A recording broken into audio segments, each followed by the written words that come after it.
ವಿದ್ಯಾರ್ಥಿಗಳು ಕನ್ನಡವನ್ನು ತಪ್ಪಾಗಿ ಬರೀಬಾರ್ದು ಅನ್ನೋದು ಇವರ ಮುಖ್ಯ ಕನ್ನಡ ಸೇವೆ.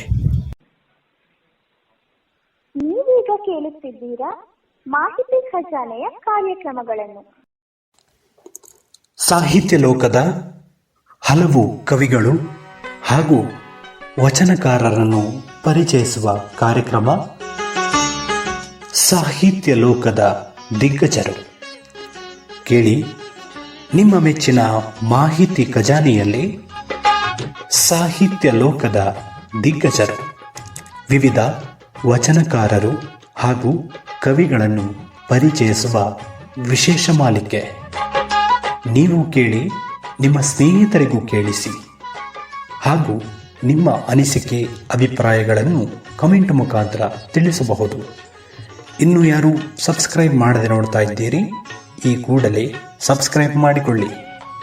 ಬನ್ನಿ ಕೇಳೋಣ ಸಾಹಿತ್ಯ ಲೋಕದ ದಿಗ್ಗಜರು ದಿಗ್ಗಜರು ದಿಗ್ಗಜರು ದಿಗ್ಗಜರು ದಿಗ್ಗಜರು ದಿಗ್ಗಜರು.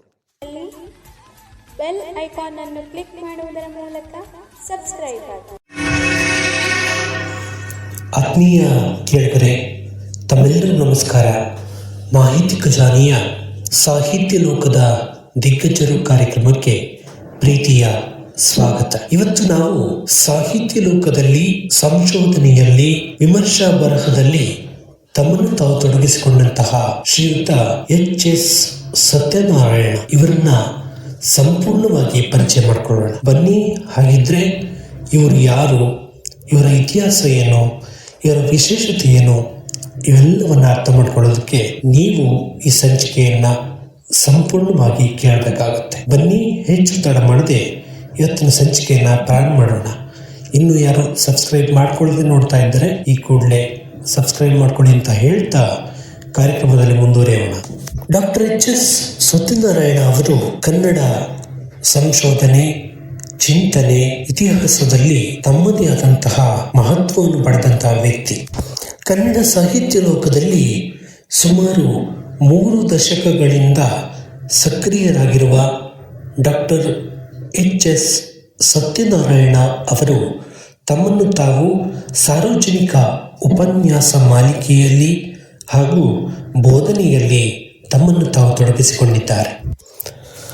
ಮಲೆನಾಡಿನ ಪರಿಸರದಲ್ಲಿ ಬೆಳೆದು ಅಕ್ಷರ ದಿಗ್ಗಜರ ಅಂದರೆ ಸಾಹಿತ್ಯ ಲೋಕದ ದಿಗ್ಗಜರ ಒಡಗೂಡಿ ಬೆಳೆದು ಮಲೆನಾಡಿನ ಪರಿಸರದಲ್ಲಿ ತಮ್ಮದೇ ಆದ ಛಾಪು ಮೂಡಿಸಿದ ವ್ಯಕ್ತಿ. ಇನ್ನು ಇವರು ಬೆಳೆಯೋದಷ್ಟೇ ಅಲ್ಲದೆ ಇತರರನ್ನು ಬೆಳೆಸ್ತಕ್ಕಂತಹ ವ್ಯಕ್ತಿತ್ವ ನಿಜಕ್ಕೂ ಕೂಡ ಅಚ್ಚರಿ ಎನಿಸುತ್ತೆ. ಇಂದಿಗೂ ಕೂಡ ಹಲವರನ್ನು ಬೆಳೆಸುತ್ತಾ ಮುಂದೆ ಸಾಗ್ತಾ ಇರ್ತಕ್ಕಂಥ ವ್ಯಕ್ತಿ ಎಚ್.ಎಸ್. ಸತ್ಯನಾರಾಯಣ. ಇನ್ನು ಚಿಕ್ಕಮಗಳೂರು ಜಿಲ್ಲೆಯ ಒಕ್ಕಲಿಕೆಯಲ್ಲಿ ಜನ್ಮ ತಾಳ್ತಾರೆ.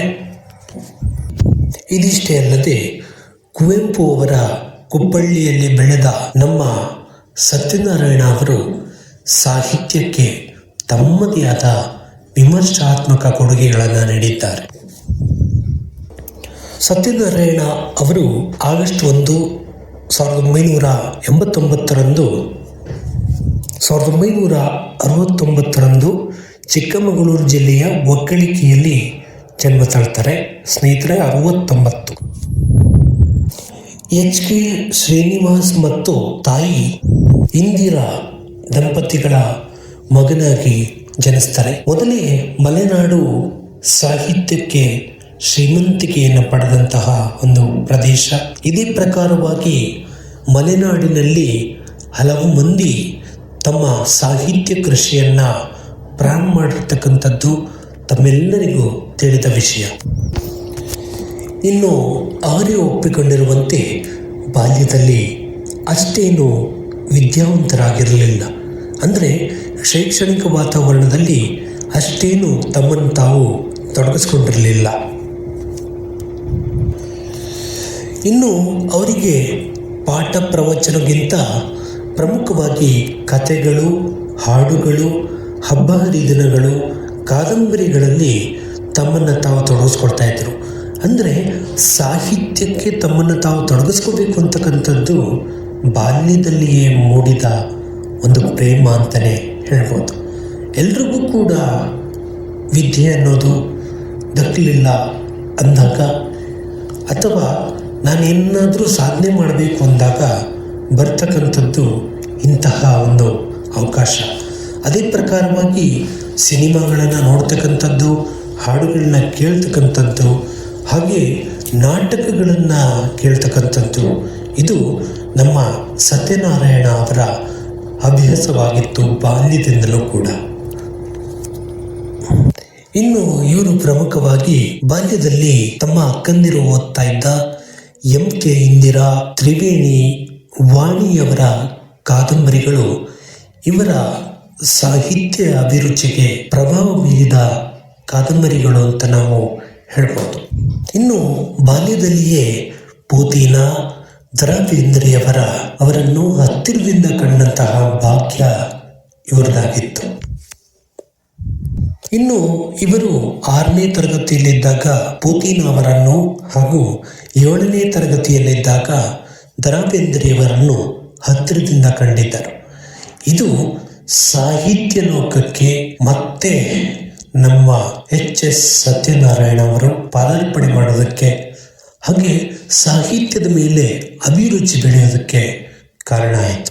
ಇನ್ನು ಮಲೆನಾಡಿನ ಪರಿಸರದಲ್ಲಿ ಕುವೆಂಪು ಅವರ ಸಾಹಿತ್ಯ, ಕಾವ್ಯ ಹಾಗೆ ತೇಜಸ್ವಿ ಅವರ ಸಾಹಿತ್ಯ, ಕಾವ್ಯಗಳು ಇವರ ಸಾಹಿತ್ಯ ಅಭಿರುಚಿಗೆ ಮತ್ತಷ್ಟು ಪುಷ್ಟಿಯನ್ನು ನೀಡಿದ್ದನ್ನು ಪ್ರಮುಖವಾಗಿ ನೆನಪು ಮಾಡ್ಕೋಬಹುದು. ಇನ್ನು ಇವರ ಶೈಕ್ಷಣಿಕ ಜೀವನವನ್ನು ಗಮನಿಸಿದಾಗ ಆರಂಭದಲ್ಲಿ ಇವರು ಶಿಕ್ಷಣದಲ್ಲಿ ಅಷ್ಟೇನೂ ಮುಂದುವರಿಲಿಲ್ಲ. ನಂತರದಲ್ಲಿ ಸಾಹಿತ್ಯವನ್ನು ಆಳವಾಗಿ ಅಧ್ಯಯನ ಮಾಡುವತ್ತ ಅವರ ಒಂದು ಪಾಂಡಿತ್ಯ ಅಂದರೆ ಶಿಕ್ಷಣ ಅವರನ್ನು ಕರೆದೊಯ್ದಿದ್ದನ್ನು ನಾವು ಪ್ರಮುಖವಾಗಿ ಗಮನಿಸ್ತೇವೆ. ಇನ್ನು ತಮ್ಮ ಪದವಿ ಹಂತದಲ್ಲಿ ಇಡೀ ವಿಶ್ವವಿದ್ಯಾಲಯಕ್ಕೆ ಪ್ರಥಮ ಸ್ಥಾನವನ್ನು ಪಡೀತಾರೆ. ನಂತರದಲ್ಲಿ ಹಲವು ಚಿನ್ನದ ಪದಕಗಳನ್ನು ಇವರು ತಮ್ಮ ಮುಡಿಗೇರಿಸಿಕೊಳ್ಳುತ್ತಾರೆ. ಪದವಿಯಲ್ಲಿ ಗೌರವವನ್ನು ಪಡೆದಂತಹ ನಮ್ಮ H.S. ಸತ್ಯನಾರಾಯಣ ಅವರು ನಂತರದಲ್ಲಿ ಕನ್ನಡ ವಿಷಯದಲ್ಲಿ MA ಉನ್ನತ ಶಿಕ್ಷಣವನ್ನು ಪಡೆದುಕೊಳ್ತಾರೆ. ಅದರಲ್ಲಿ 3ನೇ ರ್ಯಾಂಕ್ನಲ್ಲಿ ಉತ್ತೀರ್ಣರಾಗೋದರ ಮೂಲಕ ಇಡೀ ವಿಶ್ವವಿದ್ಯಾಲಯಕ್ಕೆ ಕೀರ್ತಿಯನ್ನು ತರ್ತಾರೆ. ಇನ್ನು ಇವರು ಅತ್ಯುತ್ತಮವಾದ ಒಂದು ವಿಷಯ ಏನಪ್ಪ ಅಂದರೆ PhD ಪದವಿ, PhDಯನ್ನು ತಗೋತಾರೆ. ಅದು KP ಪೂರ್ಣಚಂದ್ರ ತೇಜಸ್ವಿಯವರ ಕಥನ ಸಾಹಿತ್ಯದ ಸಾಂಸ್ಕೃತಿಕ ನೆಲೆಗಳು ಅನ್ನುವಂತಹ ವಿಷಯದಲ್ಲಿ. ಅಂದರೆ ಇವರು ನೆನ್ಪಿಟ್ಕೊಳ್ಳಿ, KP ಪೂರ್ಣಚಂದ್ರ ತೇಜಸ್ವಿ ಹಾಗೂ ಕುವೆಂಪು ಅವ್ರನ್ನ ತುಂಬಾ ಇಷ್ಟಪಡ್ತಾ ಇದ್ರು. ಅದೇ ಪ್ರಕಾರವಾಗಿ KP ಪೂರ್ಣಚಂದ್ರ ತೇಜಸ್ವಿ ಅವರ ಕಥೆಯಲ್ಲಿ ಸಾಂಸ್ಕೃತಿಕ ನೆಲೆಗಳು ಅನ್ನುವಂತಹ ವಿಷಯದಲ್ಲಿ ಇವರು PhD ಪದವಿಯನ್ನು ಕೂಡ ತೆಗೆದುಕೊಳ್ತಾರೆ.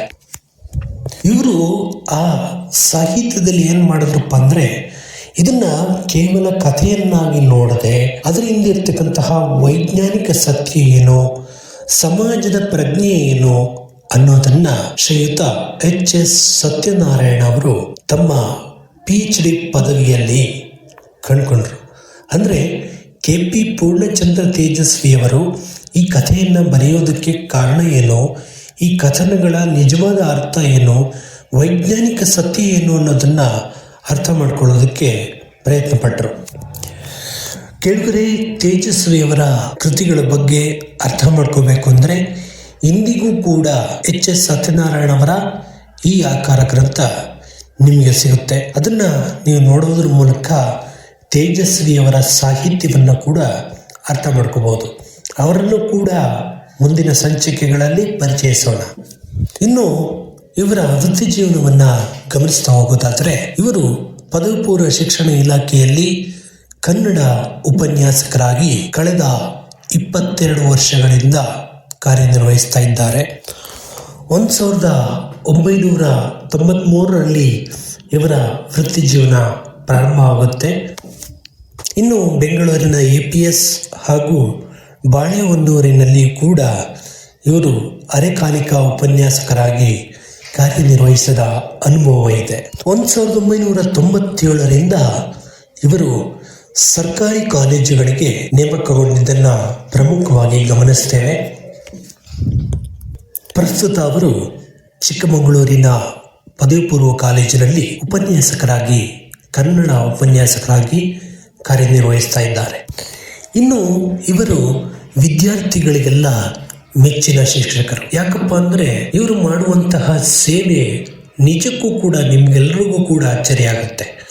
ಯಾಕಪ್ಪ ಅಂದರೆ ಇವತ್ತು ಕನ್ನಡವನ್ನು ಉಳಿಸಿ ಅಂತ ನಾವೆಲ್ಲ ಹೇಳ್ತೇವೆ ಹೊರತು ಕನ್ನಡವನ್ನು ಕಲಿಸ್ತಾ ಇಲ್ಲ. ಆ ಸೇವೆಯನ್ನ ನಮ್ಮ ಡಾಕ್ಟರ್ HS ಸತ್ಯನಾರಾಯಣ ಅವರು ಮಾಡ್ತಾ ಇದ್ದಾರೆ. ಅಂದ್ರೆ ಇವರು ಏನ್ ಮಾಡ್ತಾರಪ್ಪ ಅಂದ್ರೆ ವಿದ್ಯಾರ್ಥಿಗಳಿಗೆ ಕನ್ನಡವನ್ನ ತಪ್ಪಿಲ್ಲದಂತೆ ಬರೆಯೋದಕ್ಕೆ ಪ್ರೋತ್ಸಾಹ ನೀಡ್ತಾ ಇದ್ದಾರೆ. ಇದು ಮಾಡಬೇಕಾಗಿರೋದು ನಿಜವಾದ್ದು. ಯಾಕಂದ್ರೆ ಇವತ್ತು ಕೆಲವು ಪರೀಕ್ಷಾ ಕೇಂದ್ರಗಳಲ್ಲಿಯೂ ಕೂಡ ತಪ್ಪುಗಳು ಉಂಟಾಗ್ತಾ ಇದೆ. ಅಂದರೆ IAS ಇರ್ಬೋದು, KS ಇರ್ಬೋದು, ಬೇರೆ ಯಾವುದೇ ಪರೀಕ್ಷೆಗಳಲ್ಲಿ SDE, FDA ಇಂಥ ಪರೀಕ್ಷೆಗಳಲ್ಲಿ ಕೂಡ ಪ್ರಶ್ನೆ ಪತ್ರಿಕೆಗಳು ತಪ್ಪಾಗ್ತಾ ಇದೆ. ಅದಕ್ಕೆ ಕಾರಣ ಏನು? ನಾವು ಕನ್ನಡವನ್ನ ಸರಿಯಾಗಿ ಬರೆಯೋದನ್ನ ಕಲ್ತಿಲ್ಲ. ಅದು ನಾವು ಕನ್ನಡಕ್ಕೆ ಮಾಡುವಂತಹ ಅವಮಾನ. ನನ್ನ ಪ್ರಕಾರ ಇದು ನಮ್ಮ HS ಸತ್ಯನಾರಾಯಣ ಸರ್ ಅವರು ಮಾಡ್ತಾ ಇದ್ದಾರೆ. ಅಂದ್ರೆ ವಿದ್ಯಾರ್ಥಿಗಳು ಕನ್ನಡವನ್ನ ತಪ್ಪಾಗಿ ಬರೀಬಾರ್ದು ಅನ್ನೋದು ಇವರ ಮುಖ್ಯ ಕನ್ನಡ ಸೇವೆ. ಇನ್ನು ಇವರು ಕೇವಲ ತರಗತಿಗೆ ಮಾತ್ರ ಸೀಮಿತ ಆಗಿರಲಿಲ್ಲ. ಬದಲಾಗಿ ಪಠ್ಯಪುಸ್ತಕ ರಚನಾ ಸಮಿತಿ ಏನಿರ್ತವೆ ಆ ಸಮಿತಿಗಳಲ್ಲಿಯೂ ಕೂಡ ಕಾರ್ಯನಿರ್ವಹಿಸಿದ್ದಾರೆ. ಹಾಗೆ ತಪ್ಪಿರೋದನ್ನು ತಿದ್ದತಕ್ಕಂಥ ಪ್ರಯತ್ನವನ್ನು ಕೂಡ ಮಾಡಿದ್ದಾರೆ. ಇನ್ನು ಶಿಕ್ಷಣ ಕ್ಷೇತ್ರದಲ್ಲಿ ಹಲವು ವಿಭಾಗಗಳಲ್ಲಿ ತಮ್ಮ ಸೇವೆಯನ್ನು ನಿರ್ವಹಿಸಿದ್ದಾರೆ. ಇವರ ಹಲವು ಶೈಕ್ಷಣಿಕ ಲೇಖನಗಳು ಹಲವು ವಿಶ್ವವಿದ್ಯಾನಿಲಯಗಳ ಪಠ್ಯಪುಸ್ತಕಗಳಲ್ಲಿ, ವಿಶೇಷವಾಗಿ ಕನ್ನಡ ಪಠ್ಯಪುಸ್ತಕಗಳಲ್ಲಿ ಪ್ರಕಟಗೊಂಡಿರತಕ್ಕಂಥದ್ದು ಹೆಮ್ಮೆಯ ವಿಷಯ. ಉದಾಹರಣೆಗಾಗಿ 5ನೇ ತರಗತಿಯಲ್ಲಿ ಸಂಗೊಳ್ಳಿ ರಾಯಣ್ಣ ಅಂತಕ್ಕಂಥ ಲೇಖನ ಇದೆ. ಅದನ್ನು ಡಾಕ್ಟರ್ HS ಸತ್ಯನಾರಾಯಣ ಅವರು ಬರೆದದ್ದು. ಇನ್ನು ಬೆಂಗಳೂರು ವಿಶ್ವವಿದ್ಯಾನಿಲಯದಲ್ಲಿ BBAಯಲ್ಲಿ ಕನ್ನಡ ವಿಷಯದಲ್ಲಿ ಕನ್ನಡಕ್ಕೆ ಅನ್ನಬ್ರಹ್ಮನ ಸ್ಥಾನ ಅಂತಕ್ಕಂತಹ ಲೇಖನ ಸೇರ್ಪಡೆಗೊಂಡಿರತಕ್ಕಂಥದ್ದು ಹೆಮ್ಮೆಯ ವಿಷಯ. ಇನ್ನು ಇವರ ಸಾಹಿತ್ಯ ಕೃಷಿಯನ್ನು ನೋಡ್ತಾ ಹೋದಂತೆ ಪ್ರಮುಖವಾಗಿ ಕಾಣಿಸ್ಕೊಳ್ತಕ್ಕಂಥದ್ದು ಚಿಂತನೆ, ಏನನ್ನಾದರೂ ಆಲೋಚಿಸ್ತಕ್ಕಂಥ ಪರಿಕಲ್ಪನೆ, ಹಾಗೆ ಹಲವು ಸಾಹಿತಿಗಳು ಬರೆದಂತಹ ಕೃತಿಗಳನ್ನ ವಿಮರ್ಶೆ ಮಾಡ್ತಕ್ಕಂಥದ್ದು. ಅದರಲ್ಲೇನಾದರೂ ತಪ್ಪಿದ್ರೆ ಕಂಡುಹಿಡಿಯೋದಷ್ಟೇ ಅಲ್ಲದೆ ಓದುಗರಿಗೆ ಅದರ ನಿಜವಾದ ಅರ್ಥ ಏನು ಅನ್ನೋದನ್ನು ತಿಳಿಸ್ತಕ್ಕಂಥದ್ದು ಇವರ ಪ್ರಮುಖ ಕನ್ನಡ ಸೇವೆ. ಇನ್ನು ಇವರು ಪ್ರಮುಖವಾಗಿ ಲಲಿತ ಪ್ರಬಂಧಗಳು, ಜೀವನ ಚರಿತ್ರೆ, ವಿಮರ್ಶೆ ಇವುಗಳಲ್ಲಿ ಕೃಷಿ ಮಾಡಿರ್ತಕ್ಕಂಥದ್ದನ್ನು ಗಮನಿಸ್ತೇವೆ. ಇನ್ನು ಪ್ರಮುಖ ಕೃತಿಗಳನ್ನು ನೋಡೋದಾದರೆ ಮೊದಲನೇದು ಅಪೂರ್ವ ಒಡನಾಟ ಅಂತಕ್ಕಂಥದ್ದು. ಇನ್ನು ಇದರಲ್ಲಿ ಏನಿದೆಯಪ್ಪ ಅಂದರೆ ಸುಮಾರು 51 ಹಿರಿಯ ಮತ್ತು ಕಿರಿಯ ಕವಿಗಳ ಒಡನಾಟದ ನೆನಪುಗಳನ್ನು ಈ ಕೃತಿ ನಿಮಗೆ ತಿಳಿಸುತ್ತೆ. ಹೆಚ್ಚಿನ ಮಾಹಿತಿಗಾಗಿ ಈ ಕೃತಿಯನ್ನು ಓದ್ಬೋದು. ಕುವೆಂಪು ಅಲಕ್ಷಿತರ ಎದೆಯ ದೀಪ, ಇದು ಕುವೆಂಪು ಅವರ ಕುರಿತ ಕೃತಿಗಳ ವಿಮರ್ಶಾತ್ಮಕ ಕೃತಿ. ಇದನ್ನು ಕೂಡ ನೀವು ಹೆಚ್ಚಿನ ಮಾಹಿತಿಗಾಗಿ ಓದ್ಬೋದು. ಇನ್ನು ಅಕ್ಷರ ಲೋಕದ ಆನೆ, ತೇಜಸ್ವಿಯವರ ವಿವಿಧ ಕೃತಿಗಳನ್ನು ಪರಿಚಯಿಸ್ತಕ್ಕಂಥ ಪ್ರಯತ್ನ, ಈ ಕೃತಿಯನ್ನು ಕೂಡ ಹೆಚ್ಚಿನ ಮಾಹಿತಿಗಾಗಿ ಓದಬಹುದು. ಇನ್ನು ಕಣ್ಣೋಟ, ಇದಕ್ಕೆ ಕರ್ನಾಟಕ ಸಾಹಿತ್ಯ ಅಕಾಡೆಮಿ ಪ್ರಶಸ್ತಿ ಕೂಡ ಪಡ್ಕೊಂಡಿದ್ದಾರೆ. ಈ ಕೃತಿಯನ್ನು ಕೂಡ ಹೆಚ್ಚಿನ ಮಾಹಿತಿಗಾಗಿ ಓದಬಹುದು. ಗೆರೆಗಳ ನಡುವೆ ವಿಮರ್ಶಾ ಸಂಕಲನಗಳ ಲೇಖನ. ಇನ್ನು ನಗೆಮೊಗದ ಅಜ್ಜ ಮಾಸ್ತಿ ವೆಂಕಟೇಶ ಅಯ್ಯಂಗಾರ್ ಅವರ ಜೀವನ ಚರಿತ್ರೆಯನ್ನು ಕೂಡ ಬರೆದಿದ್ದಾರೆ. ಇನ್ನು ಪನ್ನೆರಳು ಲಲಿತ ಪ್ರಬಂಧಗಳ ಸಂಕಲನ, 2023ರಲ್ಲಿ ರಜತ ಪದಕಕ್ಕೆ ಭಾಜನವಾಗಿರ್ತಕ್ಕಂಥದ್ದನ್ನು ನಾವು ನೆನಪು ಮಾಡ್ಕೋಬಹುದು. ಇನ್ನು ಶಿಕ್ಷಕನಾಗಿ 25 ವರ್ಷ, ತೇಜಸ್ವಿಯ ನೆನಪುಗಳು. ಈ ಪ್ರಮುಖವಾಗಿ ಶಿಕ್ಷಕನಾಗಿ 25 ವರ್ಷ ಅಂತಕ್ಕಂಥ ಕೃತಿಯಲ್ಲಿ ಶಿಕ್ಷಕರಾಗಿ ತಾವು ಕಂಡುಕೊಂಡಂತಹ ಸತ್ಯವನ್ನ ಸತ್ಯನಾರಾಯಣ ಅವರು ಬರೆದಿದ್ದಾರೆ. ಹಾಗೆ ತೇಜಸ್ವಿಯವರ ನೆನಪುಗಳು ಅಂದರೆ ತೇಜಸ್ವಿಯವರ ಜೊತೆಗೂಡಿ ಇದ್ದಂತಹ ಅನುಭವಗಳು, ತೇಜಸ್ವಿಯವರ ಕೃತಿಯಿಂದ ಇವರು ಪಡೆದುಕೊಂಡಂತಹ ಸತ್ಯಗಳು, ಹಾಗೆ ಸಾಮಾಜಿಕ ಸೇವೆಗಳು, ಸಾಮಾಜಿಕ ನಂಬಿಕೆಗಳು, ಇವುಗಳ ಬಗ್ಗೆ ಉಲ್ಲೇಖ ಮಾಡ್ತಾರೆ. ಮರ ಬರೆದ ರಂಗೋಲಿ, ಹೈಕು ಕವನಗಳ ಸಂಗ್ರಹ. ಇನ್ನು ಬೆಳದಿಂಗಳು ನೋಡ, ಬೇಂದ್ರೆಯವರ ಕೃತಿಗಳ ಮುನ್ನೋಟ ಹಾಗೂ ಅವರು ಕಂಡುಕೊಂಡ ಸತ್ಯ. ಇನ್ನು ಸಂಪಾದಿತ ಕೃತಿಗಳು ಅಂದರೆ ಇವರು ಸ್ವತಂತ್ರವಾಗಿ ಹಾಗೂ ಇತರರೊಂದಿಗೆ ಸೇರಿ ಸಂಪಾದಿಸಿದಂಥ ಕೃತಿಗಳು. ಕನ್ನಡದ ಸಂಗಾತಿ ಅಂತಕ್ಕಂಥದ್ದು 2016ರಲ್ಲಿ ಇದನ್ನು ಸಂಪಾದನೆ ಮಾಡ್ತಾರೆ. ಕನ್ನಡದ ಸಂಗಾತಿ ಅಂದರೆ ಕನ್ನಡದ ವಿವಿಧ ವಿಷಯಗಳನ್ನು ಒಳಗೊಂಡಂತಹ ಕೃತಿ ಇದು. ಗೆಳೆಯ ಲಕ್ಷ್ಮಣ, ದುಂಡಿ ಮಲ್ಲಿಗೆ ಅಂತಕ್ಕಂಥ ಕೃತಿಗಳು ಕೂಡ ಸಂಪಾದನೆಗೊಂಡಿದೆ.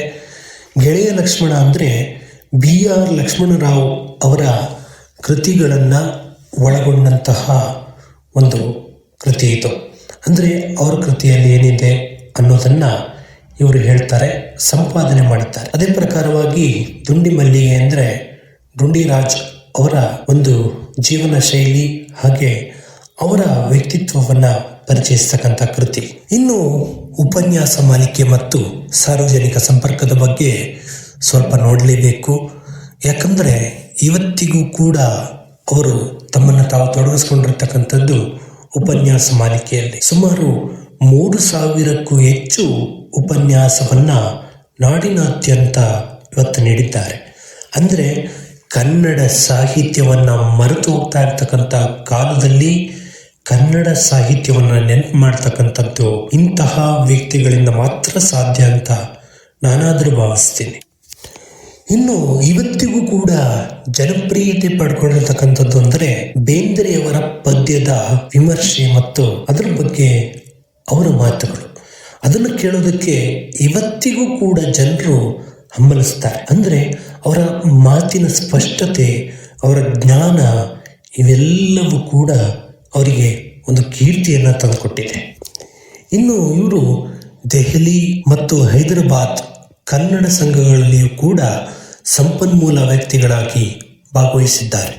ಕನ್ನಡ ಸಾಹಿತ್ಯ ಪರಿಷತ್ ಹಾಗೂ ಕನ್ನಡ ಸಾಹಿತ್ಯ ಅಕಾಡೆಮಿ, ಸುಚಿತ್ರ ಫೌಂಡೇಶನ್ಗಳಲ್ಲಿ ತಮ್ಮನ್ನು ತಾವು ತೊಡಗಿಸಿಕೊಂಡು ಇವತ್ತಿಗೂ ಕೂಡ ಸಕ್ರಿಯರಾಗಿದ್ದಾರೆ. ಇನ್ನು ಹಲವು ಪ್ರಶಸ್ತಿಗಳು ಬಂದಿವೆ.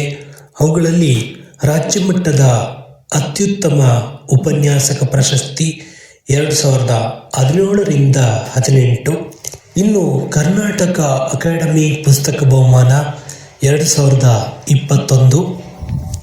ಇನ್ನು ಬೇಂದ್ರೆ ನುಡಿಸಿರಿ ಪ್ರಶಸ್ತಿ ವಿಮರ್ಶಾ ಕ್ಷೇತ್ರಕ್ಕೆ ನೀಡಿದ ಕೊಡುಗೆಗಾಗಿ. ಹಿರೇಮಲ್ಲೂರು ಈಶ್ವರನ್ ಪ್ರಶಸ್ತಿ ಶಿಕ್ಷಣ ಕ್ಷೇತ್ರದ ಸಾಧನೆಗಾಗಿ. ಇನ್ನು ಸಾಮಾಜಿಕ ವಿಷಯಗಳು ಅಂದರೆ ಕನ್ನಡವನ್ನು ಯಾಕೆ ನಾವು ಕಲಿಬೇಕು ಅನ್ನೋದನ್ನು ನಾವು ಅರ್ಥ ಮಾಡ್ಕೊಳ್ಳೋದಕ್ಕೆ ಇವರ ಸೈದ್ಧಾಂತಿಕ ಚಿಂತನೆಗಳ ಬಗ್ಗೆ ನಾವು ಒಂದಿಷ್ಟು ಗಮನಿಸಬೇಕು. ಪ್ರತಿಯೊಬ್ಬರು ಕನ್ನಡದಲ್ಲಿ ಯಾರಿಗೆ ಆಸಕ್ತಿ ಇದೆ, ಕನ್ನಡ ಸಾಹಿತ್ಯವನ್ನು ಯಾರು ಅರ್ಥ ಮಾಡ್ಕೋಬೇಕು, ಕನ್ನಡವನ್ನು ಯಾರು ಬೆಳೆಸಬೇಕು ಉಳಿಸಬೇಕು ಅಂತ ಹೋರಾಟ ಮಾಡ್ತೀರಿ, ಅವರೆಲ್ಲರೂ ಕೂಡ ಅರ್ಥ ಮಾಡ್ಕೊಳ್ಬೇಕಂತ ಸತ್ಯ ಏನಪ್ಪ ಅಂದರೆ ನಾವು ಆಂಗ್ಲ ಭಾಷೆಯನ್ನು ನಾವು ಅಗತ್ಯಕ್ಕೋಸ್ಕರ ಕಲಿಬೇಕು. ಅಂದರೆ ಆಂಗ್ಲ ಭಾಷೆಯನ್ನು ನಾವು ಅಲಕ್ಷಿಸೋದಲ್ಲ, ಅದನ್ನು ಅಗತ್ಯಕ್ಕೋಸ್ಕರ ಕಲಿಬೇಕು ಹೊರತು ಬ್ರಿಟಿಷರನ್ನು ಅಥವಾ ಆಂಗ್ಲರನ್ನು ಉದ್ಧಾರ ಮಾಡಲ್ಲ. ಇದನ್ನ ಪ್ರತಿಯೊಬ್ಬರು ಅರ್ಥ ಮಾಡ್ಕೋಬೇಕು. ಈ ಮಾತನ್ನ ಡಾಕ್ಟರ್ HS ಸತ್ಯನಾರಾಯಣ ಅವರು ಹೇಳ್ತಾರೆ. ಅಂದರೆ ತಮ್ಮ ಒಂದು ಸಂದರ್ಶನದಲ್ಲಿ ಈ ಮಾತನ್ನ ಹೇಳ್ತಾರೆ, ಜೊತೆಗೆ ದಾಖಲೆ ಕೂಡ ಮಾಡಿದ್ದಾರೆ. ಕೇಳಿದರೆ ನಾವು ಅರ್ಥ ಮಾಡ್ಕೋಬೇಕಾಗಿದ್ದಿಷ್ಟೇ, ನಾವು ನಮ್ಮ ಮಾತೃಭಾಷೆಯನ್ನ ಮೊದಲು ಗೌರವಿಸಬೇಕು. ಹಾಗೆ ಅಗತ್ಯಕ್ಕೆ ತಕ್ಕಷ್ಟು ಆಂಗ್ಲ ಭಾಷೆ ಮತ್ತಿತರ ಯಾವ ಭಾಷೆಯನ್ನು ಕಲಿಬೇಕು, ಇದು ಪ್ರಮುಖ ಅಂಶ. ಇನ್ನು ಧಾರ್ಮಿಕವಾಗಿಯೂ ಕೂಡ ಎಲ್ಲರನ್ನೂ ಕೂಡ ಗೌರವಿಸಬೇಕು. ಯಾವ ವ್ಯಕ್ತಿ ಯಾರನ್ನೂ ಬೇಕಾದರೂ ವಿವಾಹ ಆಗ್ಬೋದು ಅಂತಕ್ಕಂಥದ್ದು ಇವರ ಅಭಿಲಾಷೆ.